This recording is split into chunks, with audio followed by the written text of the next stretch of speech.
on record ho ba magkano ang gusto pong maging fair increase ng inyo pong kapulungan?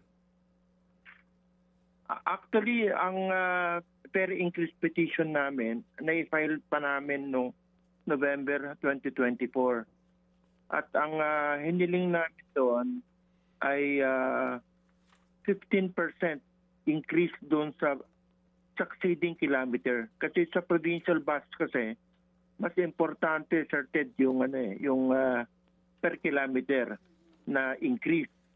So 15% ang ordinary na regular aircon bus, ang present rate ngayon ay 242 per kilometer ang succeeding kilometer.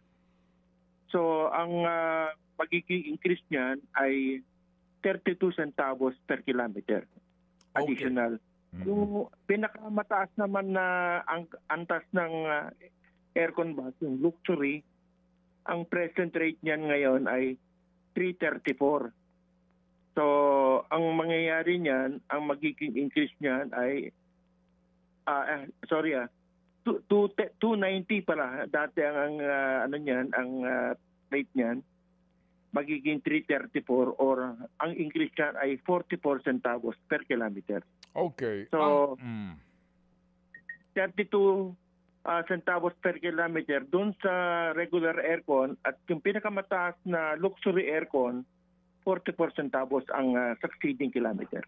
Mga kapatid, para sa iba pang mga balita at impormasyon, sundan niyo po kami sa X, Instagram, Facebook at syempre sa TikTok, True Network PH. Mag-subscribe din po kayo sa aming YouTube channel, True Network. May website din po tayo, truenetwork.ph, at pwede nyo rin po kaming mapanood sa Channel 19 ng aming True FM TV. Lagi pa rin makinig sa radyo dito po sa 105.9 True FM dahil dito, lagi po sa'yo, kapatid.